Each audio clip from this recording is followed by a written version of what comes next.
my friends, is a dull chainsaw. All right, folks. Well, if you are working a homestead or a ranch or a farm or something, sooner or later you're going to realize you're going to need a chainsaw. And when you start running a chainsaw, sooner or later you're going to realize you're going to need to sharpen it. Now, they probably, when you bought the thing, gave you a little round file, and that's great for touching it up or if you hit a rock or something like that. But even the most professionals, chainsaw runners in the world, the timber fallers of the West Coast, they'll tell you about if you hand sharpen about every 5 times, you're still going to need to get it onto the machine, reset your angles. Now, as you just saw, this little Echo of mine is dull as a hoe. Okay, the chain is also pretty loose, so we're going to go through how to sharpen it with a bench grinder. Okay, now I can sharpen pretty good with a hand file. My dad is a West Coast timber faller, and I can't touch what he can do with a chisel bit, but I am pretty competent with a round file. But this thing, as you just saw, is so dull that I need to get it on a machine. That chain is spitting insect dust. Okay, now I've got this little Echo here. This little, what is that? A 351. Great little ranch saw. You see in the back I also got an old Husqvarna 262. That thing's beautiful. I'm going to show you the difference in the teeth here real quick. But they sharpen the same on a bench grinder. Now, everything I'm talking about is round filing. So if you've heard professionals talking about chisel bit filing, this is not the video for you. Like I said, doing chisel bit, if you want just the sharpest of the sharp, the top of the line, the best, chisel bit is the way to go, but it's a steep learning curve as well. And for around the house, for farm work, for ranch work type of stuff, round file is just fine. And besides, there's so many nails and rocks and stuff that you're going to be buzzing, you don't want to have to do a chisel bit every single time. So for round for a round file, around the ranch work is just fine. That's what we're going to go over. All right, well, before we take the chain off and actually get into the machine grinding, and again, I got a little Echo 351 here, great little farm and ranch saw. But I want to take a close look at this chain, show you what a super dull chain looks like. So let's see if we can't get a close up here on this tooth right here. You can tell, there's still plenty of meat left. There's still plenty of tooth left. But the edge itself is chipped, it's dull, it's nicked, and we're going to dress that up. Okay. Now, when we get in there, like I said, if you are hand filing it, you generally use the tooth to set your angle, okay, to kind of give you a guide. But when these things get this bad, okay, there's no real angle to go by. Okay, and you can see I've hand sharpened it a few times, so it's about time. It's been hand sharpened 5 or 6 times, and now I need to get it on the machine. That's what we're going to do here. Now this blade here, this chain, it's got an Oregon bar on it, but the chain is 325, so it's a little, farm and ranch. It's loose too, by the way. We'll tighten that up when we put it back on. You saw that earlier, it's hanging off there. If you can see the riders clear the top of the bar, it's too loose. So keep your chain tight. We'll do that when we put it back on. I've also got this Husqvarna 262, wonderfully powerful saw. This thing's a doggone Chevelle. It's quick, it's fast, it's got a lot of power. But you can see that it's also got a bigger chain. It's got a 72, and this is full comp, so it'd be like 72 CJ, something like that. You don't want the full skip for brush work. It'll grab it, so you go with full comp, but you got a lot more teeth to sharpen. I saved this one for my firewood, things that I know don't have nails and stuff in it, because this is my baby. I take good care of this one. This little Echo, great little saw, but I throw the trash at it, so I have to sharpen it every week or so. So we're going ahead and pop that off, and we will show you how to machine sharpen a 325 chain. All right, so here we got our Echo up here on the bench. We need to get the chain off. That's actually super simple. When you bought the thing, they probably gave you one of these little scrunches here, screwdriver, wrench. If not, you can pick these up at your chainsaw shop, Home Depot, whatever. And you're just going to take these 2 nuts off. Okay. There is a place when we go to put it back together that we can tighten the bar from here, or you can just pop it off. But yeah, super simple. Just put it on the bench, loosen them both. Now, take care of your saw. It won't be too dirty. There'll be some dust and a little bit of bar oil mixed in here, so you'll get your hands a little greasy, but it's not too bad. Just pull this thing off. Okay, while you have it off, we're going to clean that before we put it back on. Again, if you're going to have it apart, go ahead and keep your tools as clean as you can. Okay. Okay, you see this little gear here in here, that's what's going to help us tighten this when we go to put it back together. Okay, but just go ahead, and this is your sprocket back here, go ahead and just loosen that off here. Okay. And if it's a little stuck, just go ahead and back it off a little bit and it'll just pop right off. And assembly is just the absolute reverse. We'll just put it back together, tighten it up and go. But again, while you have the bar and everything off, go ahead and give it a clean, go ahead and wipe it down. Don't use any water or anything like that. Just use your tool, get the stuff knocked down, knocked off. Just keep a little bit clean, keep these oil passageways clear, and you'll be just fine. But there is your chain. This is what we're going to have to get sharpened. Okay. All right, on to the next step. All right, before we get started actually grinding on the chain, let's talk very briefly about the setup of our bench grinder here. Okay, so if you followed the instruction manuals, you found a place to mount it on your bench. It's got these 3 mounting bolts here. It's nice and solid. But let's talk about the angles real quick. Now, your owner's manual will have how to set these things up, but I just want to cover what I have set up here. Okay, so for this first one back here, we'll set this. We'll never touch it again, so we'll go with that first. This angle, this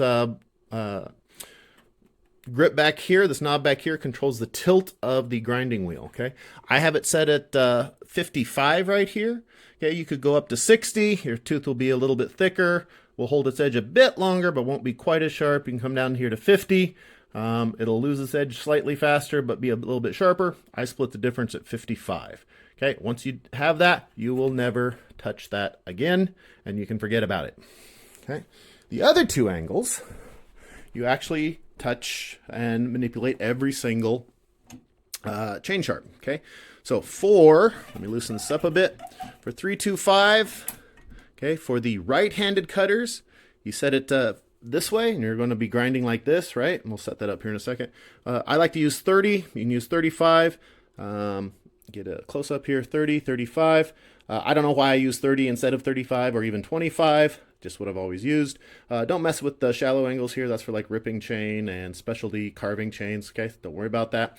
And then when we go over to our left-handed cutters, we'll shift it back over here and do that side. And again, stay with 30. Whatever angle you choose, stay with it for both sides, obviously. Otherwise, you'll get a chain that cuts in big curves. Okay. The other angle that we manipulate is the bed angle. And you see these little, let's move it over here so you can see it better. Better in the light. There you go. Okay, so it has these 3 tick marks on the bed, and then these 3 here. You're going to, for the 325 chain, you're going to manipulate this for each side. Now, for 3/8 chain, 72, 75, just stick that with 90. You'll be just fine. But for 325 chain, okay, for the right-handed cutters, we're going to push that in. Okay, make sure that it lines up with that little tick mark there and tighten it up. Okay, again, this is not an Oregon brand bench grinder. Okay, so if you ever have the chance to pick an Oregon brand bench grinder up or get a chance to use one, they're actually fairly expensive. Then you'll see the difference in how smooth it operates. Now, the operation is exactly the same. The design is exactly the same. I'm sure this was probably heavily influenced by Oregon bench grinder design. But it is not as smooth. However, for our purposes, this will work just fine. But there you go. So it's nice and solid. So we have it set to, they call that the outward position because it's the outward tick. And that's for the right-handed cutters. And we'll show you what I mean by right-handed cutters. So if you take the chain here, get it to focus, this is the wrong way.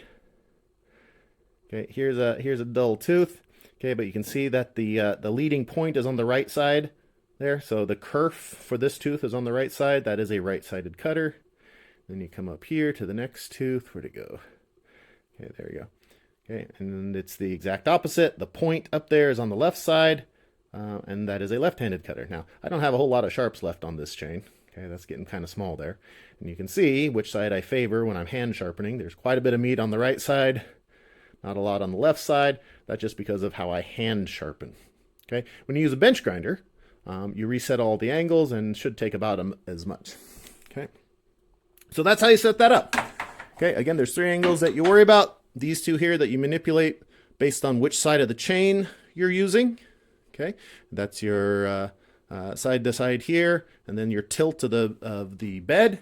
And then, of course, again, set it at 55, forget it, you'll never touch it again. All right, let's go ahead and sharpen this chain.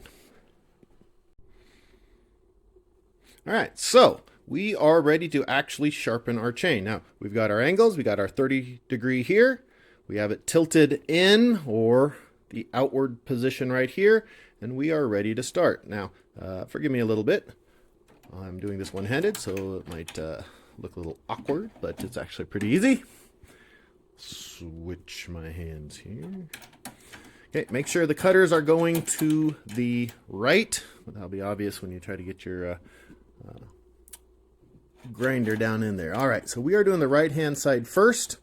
Okay, now to make sure that the chain doesn't move, okay, make sure this is right there in the back and nice and tight.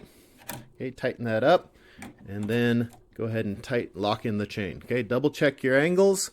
Okay, we got 30 degrees down here. We have it on the inside there. Okay, and then let's just see where it lands. And that probably need to back it up just a bit. Let's zoom in on here. This chain isn't really badly rocked. Okay, maybe a little bit, but you don't want it hitting right on the top of the chain. Okay, you want it kind of down in that gullet like that. I'm pulling on it to make it go down there. Okay, but landing naturally at the top there. So let's go ahead and adjust that just a bit. You can do that with this back here. And, whoop, wrong way. Okay, let's see where that lands. And that's probably about right, okay? See how when it, without any pressure, it comes down and kind of sits down in that gullet. Okay, and once we start to sharpen it, we'll put the blade down in the gullet, and then we'll use side pressure. We'll use side pressure, and there's just a little bit of flex built in here. Use side pressure to actually sharpen the tooth with the grinder blade down in the gullet. Okay, so let's go ahead and tighten this up. Let's get started here. All right. Now, again, forgive me. I'm working a little bit of tight space here, trying to do this one-handed, so this will be slow. Okay. One thing that you're doing is you're not just grinding on the tooth. Okay. If you do that, watch the top of the tooth here. Watch right up in here. If you see that turn blue, maybe a little blue flash, that means you're grinding too hard and you just took the heat treatment out of the tooth. Okay, that's bad. Okay, so don't do that. So if you spin around any time around somebody who's sharpening a chain, you'll hear the iconic nee, nee, nee, nee. That pulsing is the sharpener, the guy who's running the thing, not grinding too hard on it so that it doesn't burn the tooth. Okay, burning the tooth's a bad thing. All right, so let's go ahead and get in. Let's go ahead and get in here. So you come in here. And you just move that down into the gullet until you touch, and then little bit of side pressure to get the top of the tooth. See how it's nicely matched up there? That's good. All right. Like I said, this chain isn't super duper rocked. Definitely is dull. Okay, see how it's kind of flat across the top there. And then we come in here.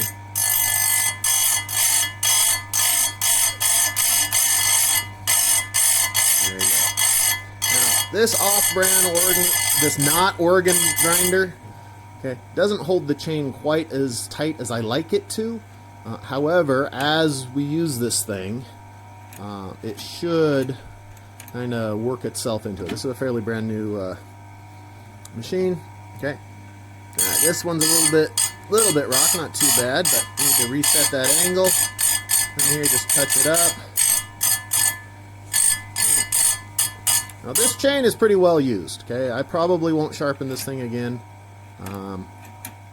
It's got it doesn't have a lot of meat left on its teeth.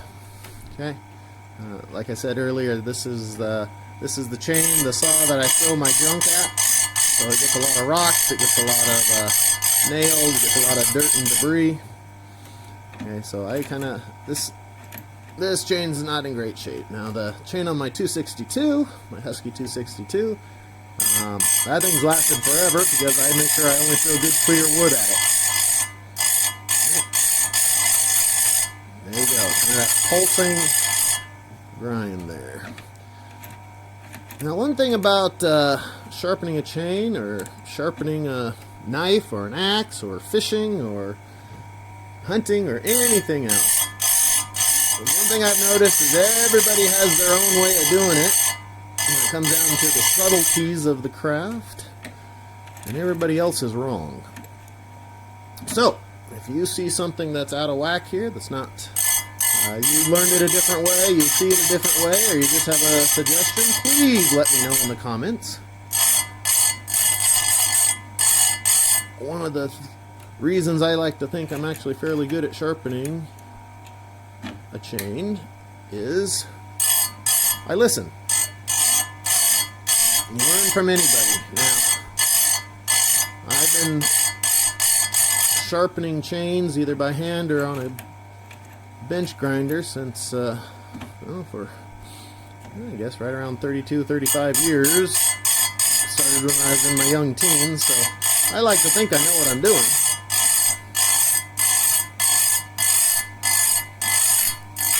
But that doesn't mean there aren't things to learn. Now, one of the things I'm not doing, and I'll probably do it on the when I put it back on the bar later, is take down the rakers. They make little gauges for that, and you can use a gauge if you'd like, or just with a flat file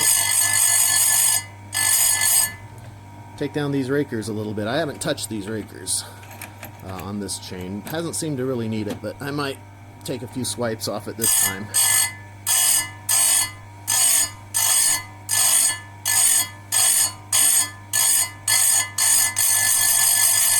There we go. There's our little chain like this. Oh, this one's good and rocked. There we go. That doesn't make me happy. But I get to sharpen it. So now I am happy. Sorry for the camera drifting. It's actually really hard to sharpen well while also looking at the camera. So if the camera's drifting a bit, then I apologize. Alright, here we come back. And we're already... Nope. Sorry. That's not the right one. That one's also rock. And you'll see that. If you hit a rock, you hit a nail, there'll be like 2 or 3 teeth that'll be affected, not just one. That's your reaction time getting it out of there. You see sparks coming from under your blade. It takes a couple milliseconds to get it out of there, and there we go. That's the yep, that one's good. I'll touch this up again just to make sure, but I think I got that one. Yeah, and you can see it laying right there on the, there we go. Okay, so that side is done. Turn it off. Alright, now you need to set up for the left-handed cutters, and that's super easy. Again, you had your 30-degree mark. We're going to move that over to here, and we have our tilt here. We're going to move it to the back. That's all there is to that. Okay. So go ahead and loosen up your main knob down here. Okay. Tilt it to the back, and move the whole thing over, and do make sure that that is on the 30, okay? And make sure this tick mark is lined up as well. Sorry, I just knocked over my axe. Alright, so we got our tick mark here. We got on 30. We're good to go. Tighten that thing down. Okay. Just knocked over my, actually that wasn't my axe, that was my seat. So let me put that back up. Alright. So this side, left-hand side, it's actually going to be harder to actually videotape. But it goes the exact same way. Okay. Make sure that gets in there like that.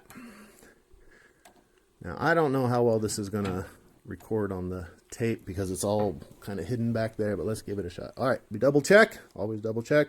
You got your 30 here. We are on the inside there for the left-handed cutters. That means it's tilted. This is tilted up. We're ready to do this side. Now, one more thing. You might have to push this in just a little bit to make sure that the grinding wheel doesn't grind on that. Like you see, I hit it a couple times. And yeah, this is going to be real hard to show because it's all hidden back in there. Can I zoom in on it?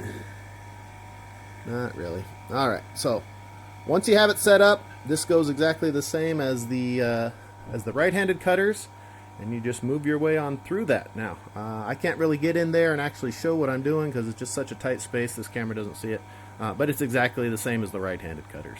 So let me go ahead and take care of the left side here, and then we'll put it back on the saw and go see how it cuts.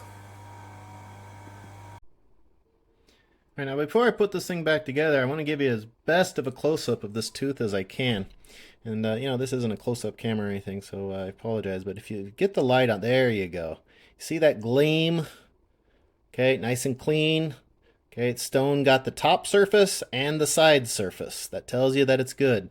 If you look at the tooth top here, if I can get the light on it just right. Okay, see, there's no more nicks, there's no more burr there. Okay, got it good. Now, what we didn't do is we didn't take the rakers down, and that's these things here.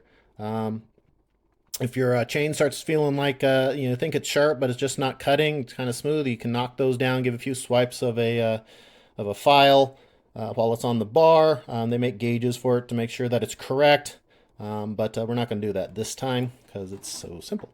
Okay, but again, let's see, gotta get that light on the. There we go. You see that gleam on it? That's what you're looking for. Remember, there's two cutting surfaces. There's the top one, and then this side one. Okay, that's your kerf.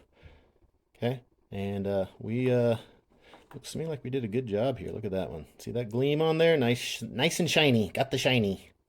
That's what you're looking for. Now, if this is the first time you've tried to use one of the machines and you didn't get it just right, you know what? Like anything else, forgive yourself, do your best, and do it again. I've done a few 100,000s of these, and I still learn things every time. And like I said, I've done a few 100,000s of these, and I still can't hold a candle.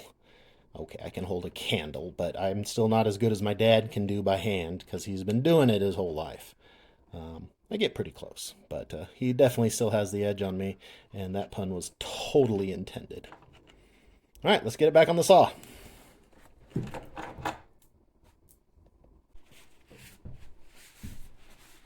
All right, let's go ahead and get this thing put back together, okay?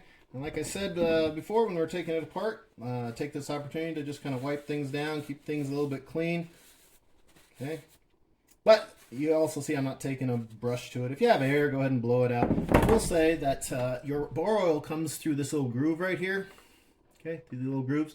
So definitely take a second to make sure that the, see a little bit of bar oil leaking out there.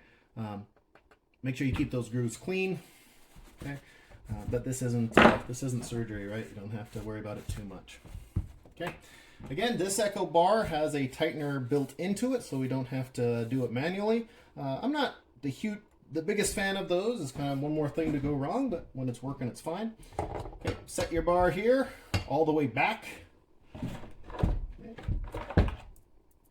Okay. Make sure you're facing the wrong way. I've done it 100 times. If you do it, you will do it. Put your chain on backwards. Okay, it's embarrassing. Okay, I like keeping the lettering up, but it's usually fairly. Put it either way that works. Don't worry about that. But definitely make sure that the teeth are facing forward on the top. Okay. Now you see this big belly here. We want to tighten that up. So just pull it out by hand. Okay. Don't need to tighten it up. You might want to. You can give it a get it going here, and you see this gear coming out. Okay. Okay, get your side plate back on. Okay. Don't cross thread these. Again, this is super easy. Okay, now before you gronk down on these, on your bar nuts here, put them finger tight. Give your chain tightener another turn. Okay, pull on it. Oh yeah, that's good and tight. You can make this too tight, yes, but generally if you can move it, it's fine. You go ahead and tighten your bar nuts down. Okay. Now, with some types of chain tightening systems, one thing you might want to do is after you got the bar nuts tightened down, come up here and just back it off a skosh. Okay. With these, you can't do that, but with some you want to, so that any shock to the bar doesn't go direct to the chain tightening. But for this, you don't need to do that. So there you go. we are done with that. All right, we got the chain back on the bar. We're going to go out and do a test cut here pretty quick, but I did want to just touch very quickly on how to take the rakers down, okay? The rakers set how deep your tooth cuts, okay? So that they are, where are we? Here. This little guy right here. These are your rakers. Okay, now these are a little bit, they have these little safety things here that's supposed to prevent kickback. So make sure that you're talking about the, let's look at this one here. Okay, see, this is the raker, the one that's actually attached to the, the side plate of the tooth itself. Okay, if you look at this guy here, this is the safety chain that keeps you from having kickback. I don't like that, but that's what it came with. That's what I'm using when I buy a new chain. It's not going to have that. Okay, if you're new at handling chainsaws and stuff and don't know how to prevent kickback just by how to handle your chain, go ahead and use those. They will prevent it from kicking back. But if you do know how to handle a bar, they're just annoying. Okay, so that's not the raker. That's the safety. Okay, and that's a separate plate then here on the tooth. So that is the raker. Now you can go to the saw shop and they'll get you a little raker gauge, okay, and you can use that to set how deep it is. They're handy enough and they're super cheap, so you don't. I'm not discouraging you to get one, but you don't really need one. Just take 2-3 swipes. Just make it the same 2-3 swipes. We're not we're not surgeons here, so I'll show you how to do that here real quick. Okay, just get you a flat file, just normal flat file. Okay, and then you come in here and again, let me make sure that the okay, and all you're going to do is take. Okay, try not to get into the tooth itself. Okay, take 3 swipes, and this side you don't have to. This you don't have to worry about doing on the per side. Okay, just give it 2-3 swipes. If you put a raker gauge on it. The last one I had was 0.080. Okay. And, so it doesn't take off. You don't need to take off a whole lot. We're not grinding here. Just take 2 or 3 swipes per raker. Don't try not to let the file get into your freshly sharpened tooth there.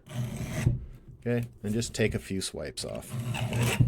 Now, if you really are a stickler for precision, if you want to do it back, absolutely right. Go down to your local saw shop, buy a cup of 50-cent per styrofoam cup of coffee.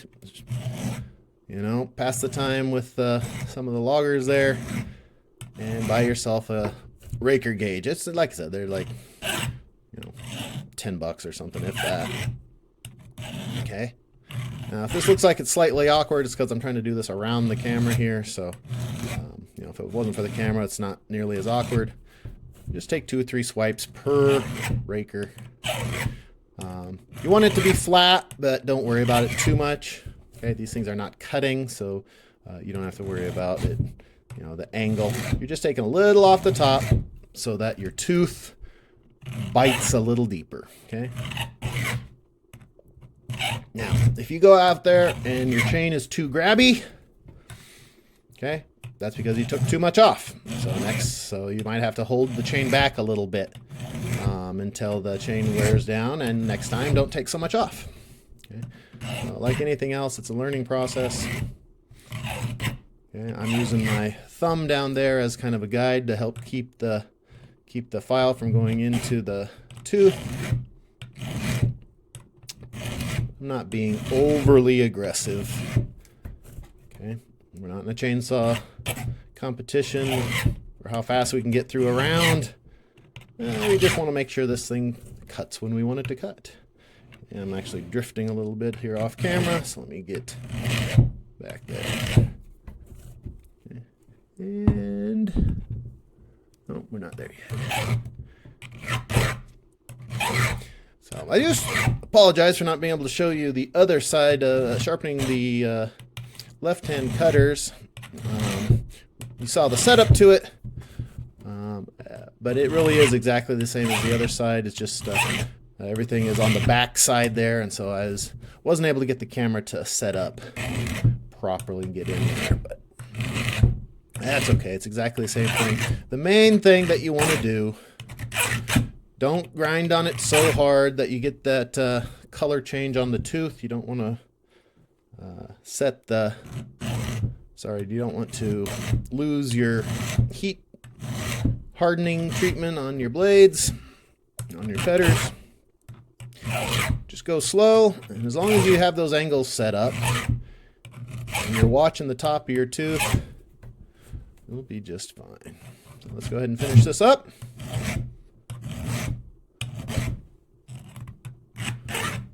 Should be getting close here. Again, just taking 3-4 swipes per tooth. I'll go ahead and finish this up. No need for you to sit here and watch the whole thing. And we'll go out and see how well this cuts. So let's go see how we did.